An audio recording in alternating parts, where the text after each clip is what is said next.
처음에 제가 특강을 하겠다고 말씀을 드렸을 때 내용에 대해서 물어보지도 않으시고 하라고 허락해 주신 목사님께 먼저 감사해요. 공부한 거는 어떻게 하시려고 하라고 하셨는지 잠깐 기도하겠습니다. 사랑하는 주님, 이곳에 저희를 모아주신 것을 감사합니다. 우리를 도우시고 우리를 통해서 주님의 뜻을 이루게 하여 주시옵소서. 우리 주 예수 그리스도의 이름으로 기도했습니다. 아멘. 제가 함께 하고 싶은 주제는 코이노니아의 비밀. 비밀이라는 제목을 붙이니까 진짜 뭔가 되게 신기해 보이지만 성경에 있는 비밀입니다. 저희가 함께 볼 말씀은 사도행전 2장 42절입니다. 나눠드린 페이퍼에 적혀 있습니다. 한 목소리로 함께 읽겠습니다. 사도행전 2장 42절입니다.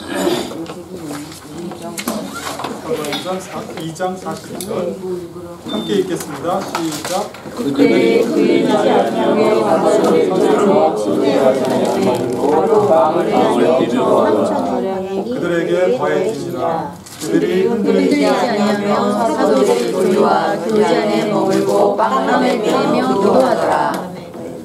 사도행전 2장 41절 42절인데, 자, 코이노니아라고 하는 거 많이 들어보셨죠? 처음 들어보시는 분 있으세요? 네, 처음 들어보시는 분. 보통 교회에서 코이노니아 많이 얘기를 하죠. 코이노니아는 그리스어로 있는데 두 당사자가 같은 것을 공유하는 것을 얘기한다고 합니다. 그래서 하나님을 공유하기도 하고 사랑과 믿음, 소망을 공유하기도 하고 말씀을 공유하기도 하고, 제가 얘기하고자 하는 주된 포인트는 맨 끝에 있는 삶에 대한 것을 우리가 공유하는 것을 제가 함께 나누려고 합니다. 이 코이노니아 관련 단어들은 교제, 사귐, 신교, 교통, 나누어주기, 이런 것들이 관련되어 있는 단어들이고요. 영어 단어로는 fellowship, communications, sharing 이런 것들을 해당합니다. 그런데 제가 맨 밑에 이제 만병통치약이 아니다 이렇게 써놨는데요. 많은 교회가 교제, 코이노니아에 너무 강조를 하다 보니까 교리가 없는 교제들도 많이 있어요. 그래서 제가 알기로는 많은 교회에서 코이노니아 중심의 모임들이 많이 있죠. 소그룹 모임들이 많이 있습니다. 셀, 어떤 데는 목장, 어떤 데는 구역, 여러 가지 이름으로 그냥 소그룹 모임들을 갔는데, 그 모임들 속에서 성경 공부를 제대로 하고 교리를 나누는 시간이 빠져가고 그냥 삶만 나누자 이렇게 그런 쪽으로 발전이 되고 있는 현실입니다. 그래서 결코 그렇게는 성경적으로 그건 잘못된 방법이다. 고요. 교제의 대상은 우리가 하나님과, 그리고 또 부부 간에, 부모 자녀 간에, 목사님과 성도 간에, 성도들끼리 우리가 서로 코이노니아, 가장 많이 쓸 수 있는 표현이 이제 교제일 것 같아요. 그렇게 교제를 우리가 할 수가 있습니다. 저는 특별히 이 코이노니아가 가정에서부터 잘 시작이 됐으면 좋겠다 생각을 합니다. 부부간에, 또 자녀와 부모 간에, 또 자녀들끼리 이런 코이노니아가 가정에서부터 잘 이루어지고 그것이 또 교회 안에서 이루어졌으면 좋겠다 그런 생각을 하고 있고요. 근데 우리는 왜 이런 성도의 교제를 굳이 해야 되는가? 나만 신앙생활 잘하면 되지 않을까? 그런 생각하시는 분들이 있나요?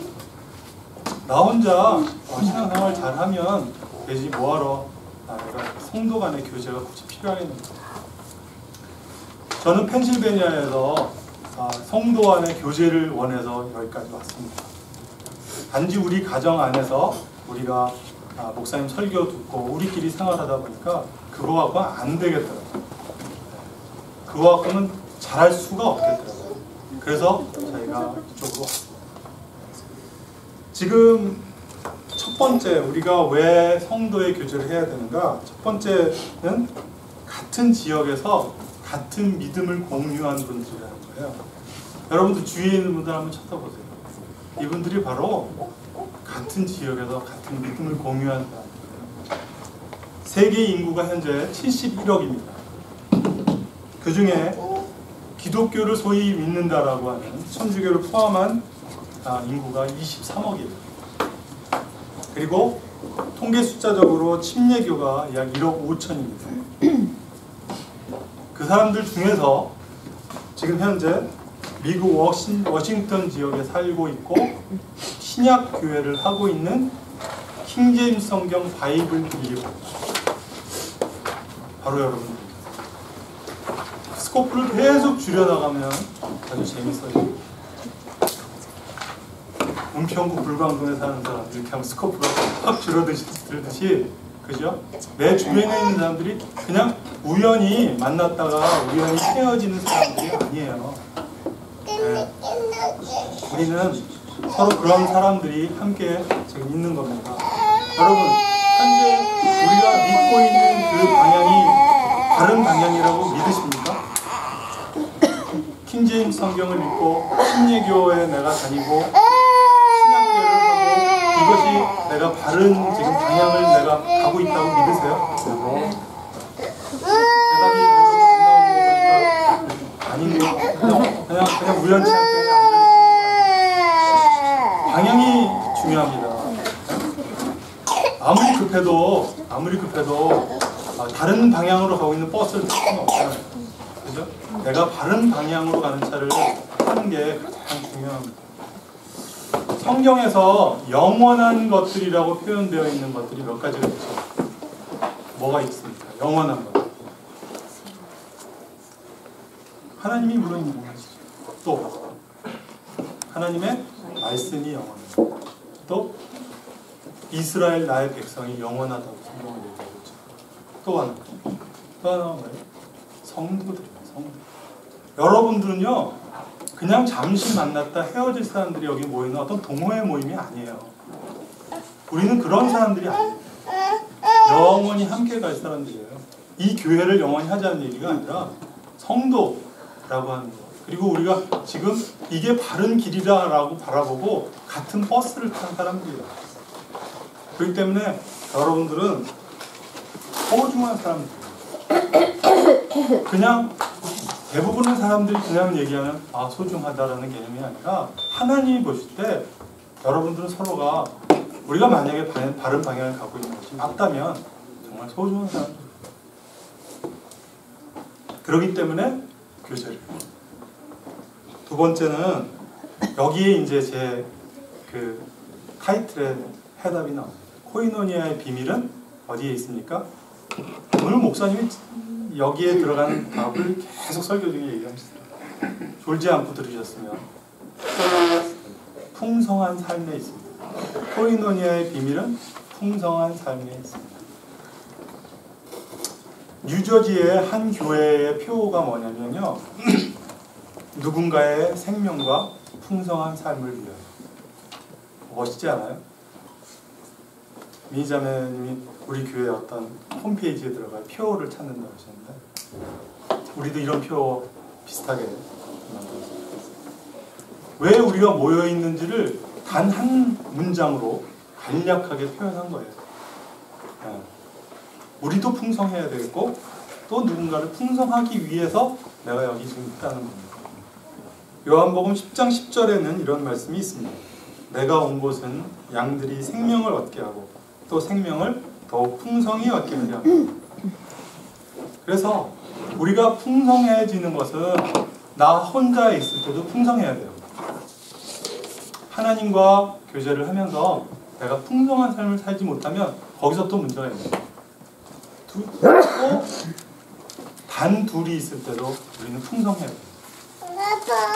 서로 간에 하는 대화 속에서 우리는 얼마든지 풍성한 대화를 할 수가 있습니다.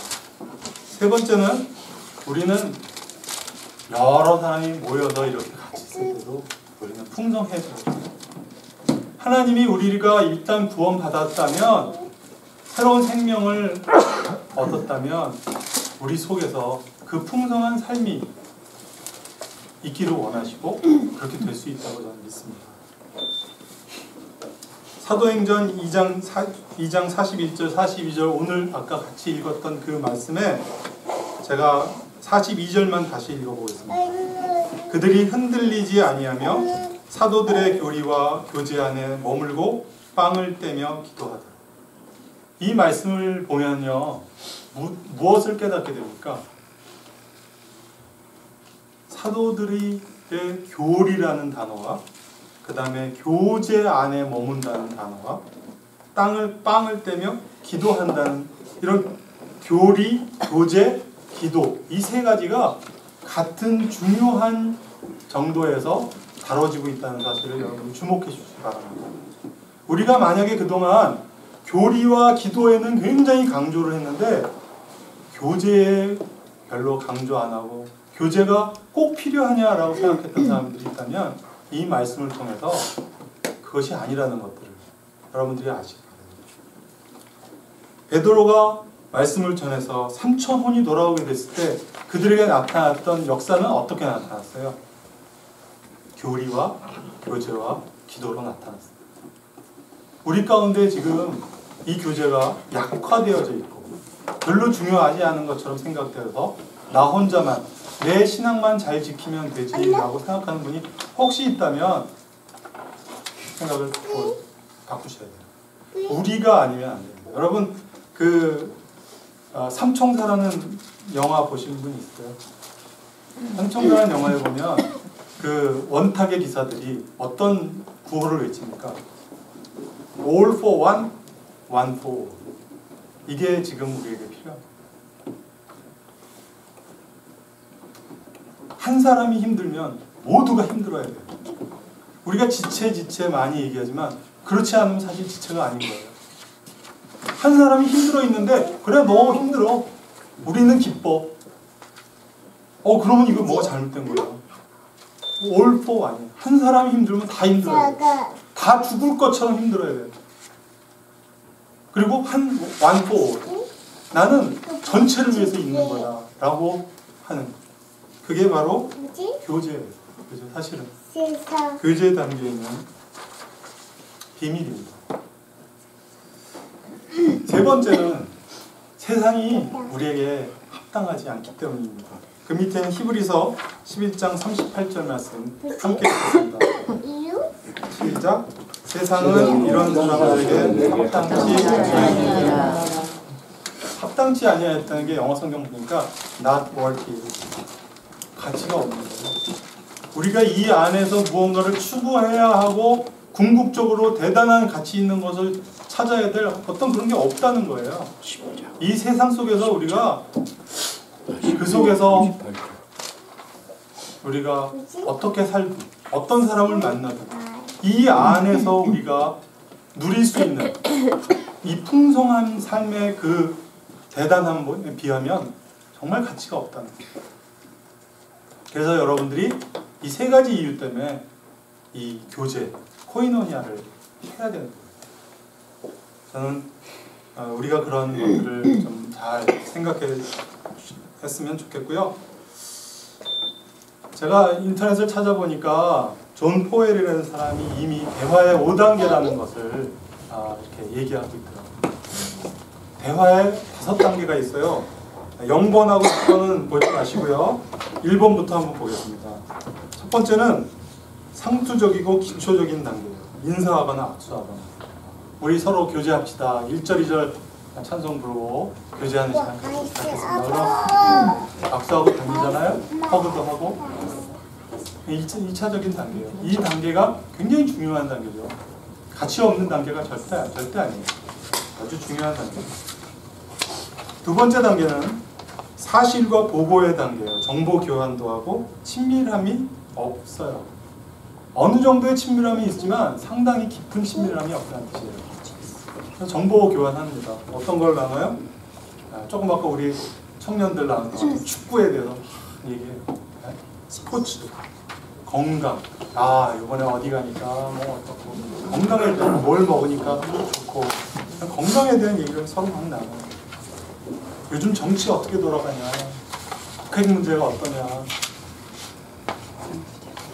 조금 더 건전하게 나갈까요? 성경에 대한 지식을 나눌 수 있어요. 성경에 대한 지식 정도 나누면서. 근데 이 첫 번째, 두 번째 가지고는요, 절대 상처받지 않아요. 이 첫 번째, 두 번째 정도 얘기하는 선에서 내가 여기 있는 이 소중한 사람들과 교제 나누는 것에 전부 다 우리의 이 소중한 사람들과 나누는 교제치고는 너무 두께가 얇습니다. 너무 얇아요. 근데 세 번째 단계부터는 좀 달라져요. 세 번째 단계 들어가면 의견을 제시하게 돼요. 그죠? 축구에 대해서 얘기를 하다가도 야, 거기서는 이렇게 했어야 돼. 그러면 내 의견이 들어갑니다. 북핵 문제에 대해서 야, 그건 사드 배치 이렇게 해야 되는 거야. 그러면 이건 내 의견이 들어가. 그렇게 내 의견이 들어갈 때 뭘 감수하는 거야? 비판을 감수하는 거죠. 내 의견을 얘기했다는 얘기는 반대 의견이 있을 수 있다는 거를 염두에 둔 거거든요. 이 3단계부터는 좀 달라져요. 그러니까 굉장히 소심하고 조심한 사람은 이 3단계까지 안 가요. 1, 2단계에서 머물러요. 네 번째 단계는 감정과 직관의 수용 단계예요. 자기의 느낌이나 감정을 얘기해요. 나는 근데 그 드라마를 보니까 이랬어. 내가 얼마나 슬펐고 내가 얼마나 답답했는지 알아? 내 감정을 얘기를 하는 거죠. 감정을 얘기를 하는 거예요. 이게 여기가 진짜 친밀감의 초기 단계입니다. 그런 얘기를 할 수 있는 사람이 그렇게 많지 않아요. 이 세상 살다 보면. 내 감정을 정직하게 다 털어놓고 얘기할 수 있는 사람이 없어요. 거의 겉핥기식의 대화만 우리는 대부분 나눕니다. 그러면서 그래도 친구라고 얘기해요. 친구라고. 근데 이 4단계부터가 마음 깊은 곳의 문이 열리기 시작하는 단계다. 근데 제가 보니까 이 1단계부터 4단계까지 가기 전에 0단계가 있더라고요. 0단계. 그게 뭔지 알아요? 인사조차 하기 싫어합니다. 저는 그런 사람들과 굉장히 많이 만나면서 지금 지내고 있습니다. 아무리 굿모닝, 하와이유 하는데 아무 대답도 안 해요. 아주 냉랭한 사람들이 너무 많아요. 그 전 단계도 있구나. 내가 그냥 이렇게 인사만 하는 것도 얼마나 다행인가 그런 생각도 해요. 우리가 조금 주목해야 될 단계는 근데 5번째 단계. 이 최상의 친밀함의 단계. 이 단계는 뭐냐면 자신의 감정을 표현할 뿐만 아니라 상대방의 감정을 받아주고 지지해주고 즉 공감해주는 거죠. 그래, 그럴 수 있었겠다. 이렇게 얘기를 해줘요. 깊은 신뢰가 바탕이 되어 있다는 거죠. 이런 대화가 되어지면 그 사람은 어떤 느낌을 받게 되냐면요, 소속감을 느끼게 되고요. 내가 지금 저 사람부터 사랑받고 있구나, 이런 느낌을 받게 돼요. 부부간에도 아주 가까운 부부처럼 보여도 이 대화 단계까지 못 들어가는 부부도 너무 많아요. 근데 아주 웃긴 건 뭐냐면요, 첫 번째 단계, 우리가 얘기하는 상투적인 인사만 하는 단계에서 어디로 진입할 수 있어요? 어떤 사람들은 5단계로 진입하는 사람이 있어요. 중간 단계 다 필요 없어요. 5단계로 바로 들어가려고 하는 사람들이 있어요. 굉장히 친화력이 있는 사람이고 자기 자신을 먼저 오픈하는 거죠. 저 사람이 먼저 오픈하면 나도 조금씩 내 마음을 오픈해야지, 계산하지 않고 나는 이래, 내 감정은 이래, 네가 나를 안 받아줘도 나는 괜찮아, 그냥 오픈해버리는 거예요. 툭 던지는 거죠. 이런 최상의 친밀함의 단계가 저와 여러분들 사이에 있기를 원합니다. 근데 제가 또 하나의 단계를 발견했어요. 그거는 뭐냐면 이 존 포엘의 5단계가 아닌 6번째 단계인 믿음을 나누는 단계가 있는 겁니다. 빌레몬서 1장 4절 5절에 보니까 이런 말씀이 있어요. 내가 내 하나님께 감사하고 기도할 때 항상 너에 관하여 말함은 예수님과 또 모든 성도들을 향해 내가 품은 내 사랑과 믿음에 관해 듣기 때문이다. 6절입니다. 6절은 뭐라고 얘기하고 있냐면, 또 내가 그리함은 너의 믿음을 나누는 일이 그리스도 예수님 안에서 너희 안에 있는 모든 선한 것을 인정받음으로 말미암아 효력 있게 하려 합니다. 믿음을 나누는 단계가 6단계예요. 저와 여러분들에게 하나님이 허락하신 단계가 6번째. 이건 너무나도 이 세상에 예수님을 만나본 적이 없는 사람들은 기대할 수도 없는 세상이에요. 그 세계에 여러분들은 들어갈 수 있는 자격이 있는 거예요. 퍼미션이 주어져 있는 거예요. 그런데 여러분들 1단계, 2단계 인상을 하면서 계속 지낼 겁니까?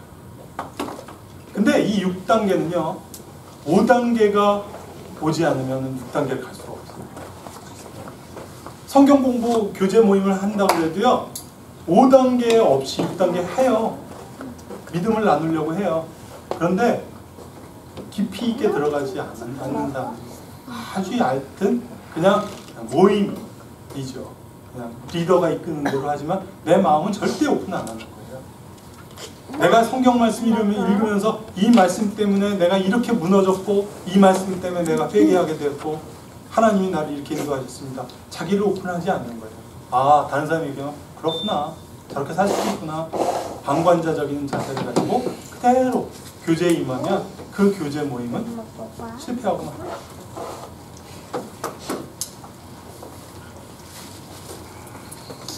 그런데 대부분의 이런 소그룹 모임을 갖고 있는 교회들이요, 굉장히 어려움들을 토로합니다. 목사님께 와서 저 셀 모임에서 다른 셀 모임으로 저를 가게 해주세요. 우리 셀 모임 인도하는 인도자가 마음에 안 듭니다. 저와 같이 있는 어떤 형제, 어떤 자매 때문에 저 도저히 그 셀 모임에 저는 갈 수가 없어요. 목사님이 머리가 아픈 거예요. 성도들 간에 풍성하게 뭔가 이루어질 거라고 생각하고 셀 모임을 했는데 이게 파괴되는 거예요. 아, 목사님이 더 머리가 아파요.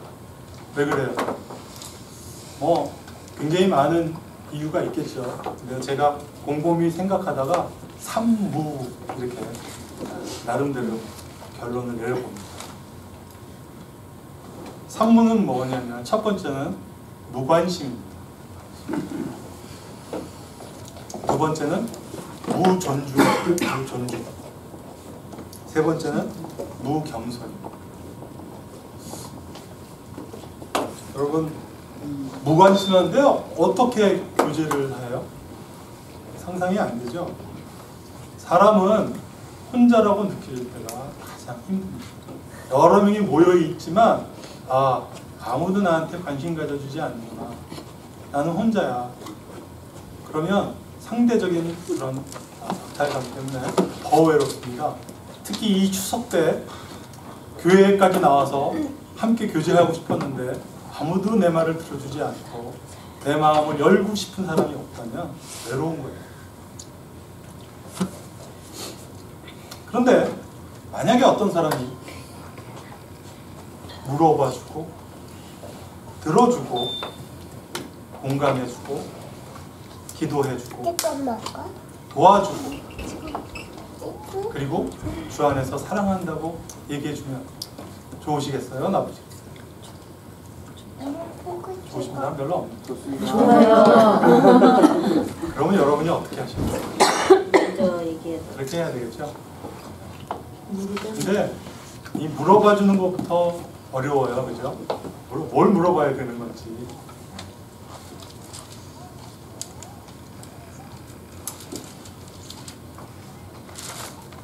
성경 말씀에 히브리서 10장 24절에는 이렇게 말씀하고 있습니다. 서로를 살펴보아 사랑과 선한 행위에 이르도록 격려하라. 살펴보라. 내 주변에 외로운 사람이 없는가, 뭔가 말하고 싶어 하는데 들어줄 사람이 없는 사람은 혹시 없는가, 우리 주변에 그런 사람 없는가, 이렇게 살펴보세요. 그럼 우리가 그렇게 했을 때 우리 교제가 더 풍성해질 거예요.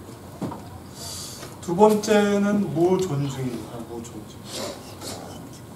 로마서 12장 10절에 형제의 사랑으로 서로 친절하게 애정을 가지고 서로 먼저 존중하라. 누가 먼저요? 서로 존중하라. 다른 말로 바꿔서 얘기하면 예의 바르게 존중하는 것이 이게 굉장히 중요해요. 근데 저는 이걸 몰랐어요. 뭘 몰랐냐면 나는 존중했는데 상대방이 존중받는 느낌을 받지 못할 수 있어요. 근데 그게 뭐가 중요하냐고 생각했어요. 내가 존중했으면 됐지 네가 존중받지 못한 느낌은 너에게 문제가 있는 거야. 나는 할 만큼 한 거야. 근데 저는 그게 크게 잘못됐다는 걸 알았어요. 받은 사람에게 그 사람이 존중받는 느낌을 받지 못했다면 그게 중요한 거예요. 그 사람이 사랑받지 못했다면 그 느낌이 중요한 거예요. 나는 너로부터 예의 바르게 나를 대해줬다는 느낌 못 받았어. 그러면 그게 중요한 거예요. 그러면 우리는 저 사람이 나로부터 존중받는 느낌을 받게 내가 대화를 해야 되겠구나 라고 생각하면서 하겠죠. 그게 중요한 겁니다. 네. 받는 사람의 입장에서 내가 그렇게 해야 된다는 거죠. 성경을 제가 읽어보면 성경에는 실족하지도 말아야 되고 실족받지도 말아야 되고 실족하지도 말아야 된다고 이렇게 되어 있어요. 존중하지 않으면서 교제 가운데 있으면 우리는 누군가를 실족하게 할 수가 있습니다. 그래서 무존중한 상태에서 우리가 대화를 하고 무엇인가를 하게 될 때 우리는 이 교제가 파괴되어져 가는 것을 깨닫게 됩니다. 세 번째는 무겸손이다. 무겸손. 교만을 저는 이렇게 정의를 내려봤어요. 교만하다는 것을 나는 너와 다르다는 생각이야. 나는 너와 달라. 이런데 어떻게 뭐가 이루어지겠어요? 나는 너와 달라. 나는 너희와 달라. 우리는 너희와 달라. 우리가 비록 바이블 빌리버 아주 소수의 세계 인구에서 아주 소수의 사람들이 모여 있어서 너무 소중한 사람들인 건 맞아요. 그렇지만 그것이 우리의 교만이 되어도 안 되고요. 나는 너와 달라. 이렇게 생각하거든요. 시편 138편 6절에는요. 주께서는 높이 계실지라도 겸손한 자에게 관심을 가지시며 교만한 자는 멀리서도 아시는도다. 이렇게 말씀하셨어요. 어떤 형제자매가 정말 이렇게 깊은 관심을 가져주고 나를 존중해주고 그리고 정말 겸손히 나에게 대해준다면 그 형제자매와 계속 교제하고 싶은 마음이 들지 않겠습니까? 저는 그런 사람과 같이 있고 싶어요. 그런 사람과 지금 돗자리를 옆에다 깔아놓고 밤새고 얘기하고 싶은 그런 마음이 들 수 있을 거예요.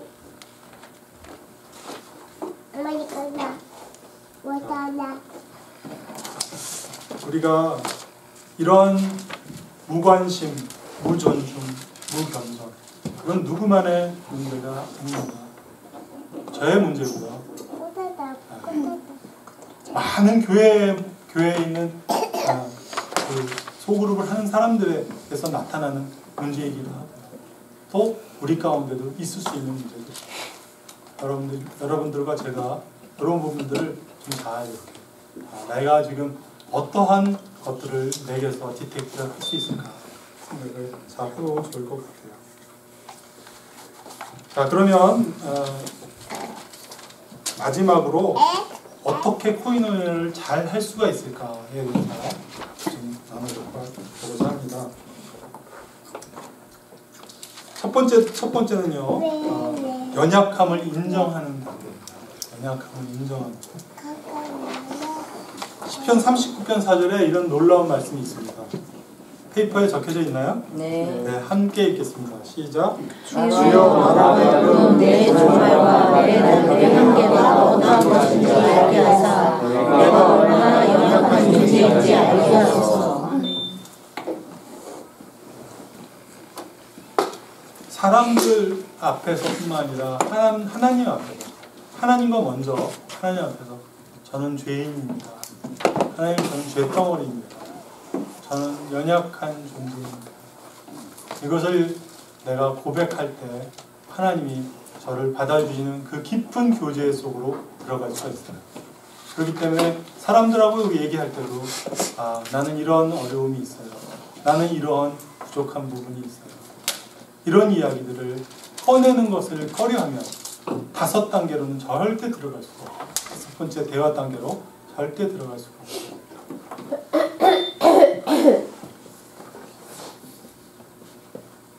두 번째는요, 내가 연약하다는 사실만 인정하는 게 아니라 다른 사람의 연약함도 인정해야 되는 거예요. 이를테면 그 사람이 어떠한 실수를 했어요.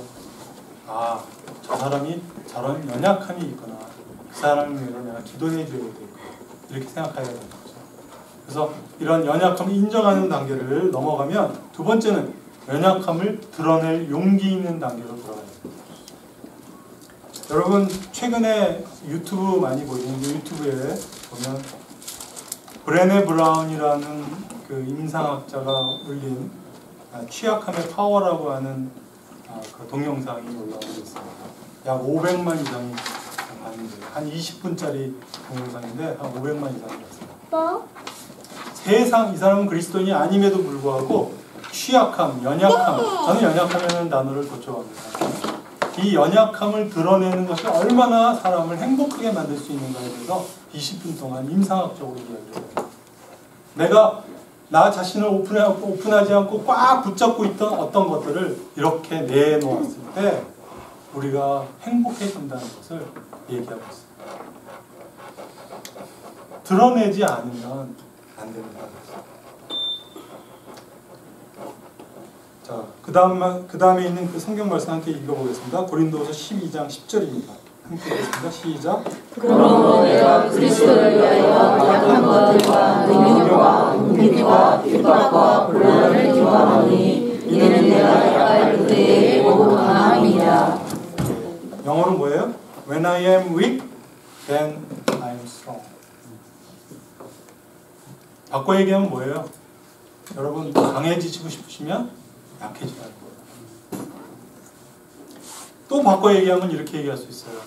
여러분이 하나님과 사람 앞에 연약함을 드러내지 않으면 하나님의 강한 능력의 경험을 결코 할 수가 없다.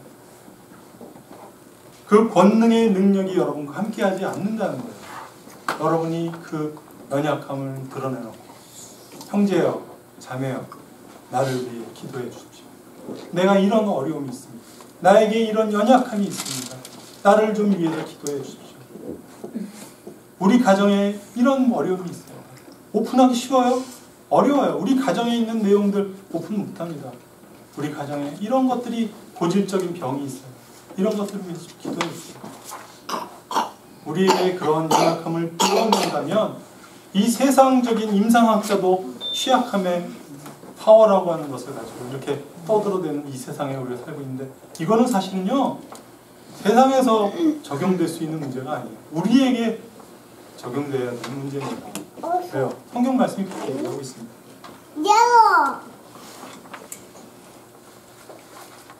우리의 연약함을 더 이상 나만의 연약함으로 보관하고 있지 마시고요.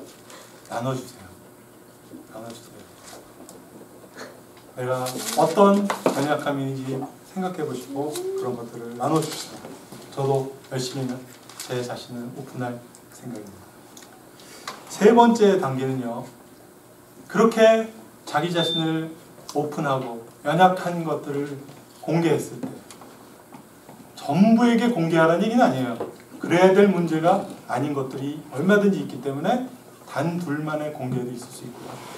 두세 명한테만 공개할 수 있습니다. 그렇게 공개를 했을 때 그것을 공감하고 그 연약함을 받아줄 수 있는 성숙함이 필요한 거죠. 한두 번 얘기를 했는데 픽 하고 받아주지 않으면 그 사람하고 다시 얘기하기 싫어지는 거거든요. 저도 그랬던 거예요. 영민이 영준이가 그런 것들을 여러 번 시도하려고 했을 때 과연 나는 그것들을 받아줬던가 그렇게 생각을 해보면 참 부끄럽더라고요. 저와 함께 이 말을 좀 따라했으면 좋겠습니다. 얼마나 힘드셨어요? 한번 얘기해보세요. 얼마나 힘드셨어요? 얼마나 아팠어요? 얼마나 아팠어요? 듣기 좋으세요? 듣기 좋으세요? 네. 누군가가 예 벌써 막 약효가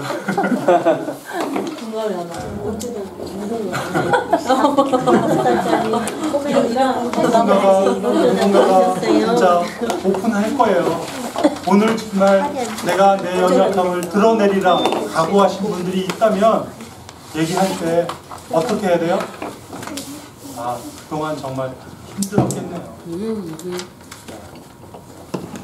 공감해 주세요. 공감해 주세요. 깊은 공감을 해주고 고개를 끄덕끄덕 해주세요.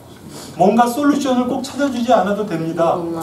거기에 대한 어떤 해답을 찾기 위해서 내가 알고 있는 성경 모든 지식을 다 동원해서 대답을 해줘야 되는 게 아니에요.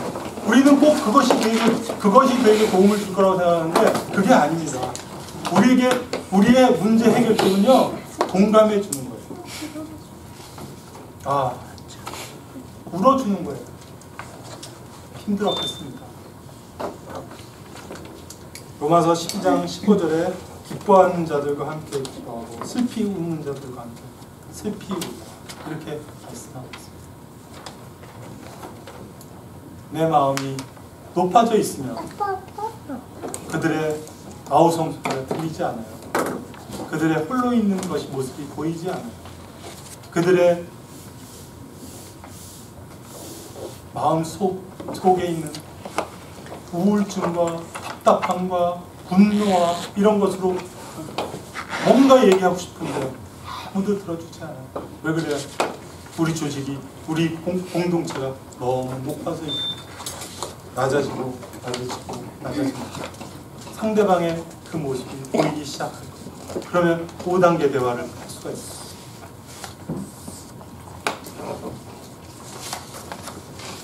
끝으로 제가 기도하며 바라는 우리 교회의 코이노니아, 울타리 없는 풍성한 교제입니다. 울타리라고 하는 것은 전문 지식으로 얘기하면 끼리끼리. 이해되세요? 끼리끼리. 그것이 왕따예요. 다른 게 왕따가 아니죠. 네? 끼리끼리가 되면 여러분, 우리 교회에 제가 기도하며 바라는 바는 그것입니다.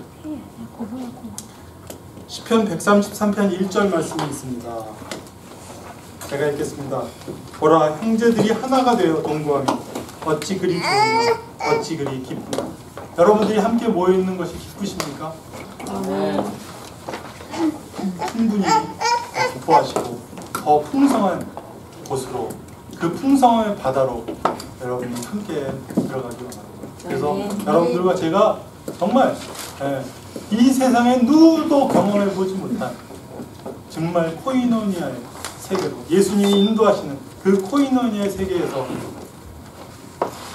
연약함을 아무리 얘기해도 상대방이 나를 멸시치 않고 내가 그걸 얘기할 수 있고 그런 기도 제목을 가감하게 낼 수 있는 우리 교회가 됐습니다. 기도하겠습니다. 사랑하는 주님, 우리 교회가 주님이 보시기에 정말 건강하고 아름다운 교회가 될 수 있도록 도와주시옵소서. 감사합니다.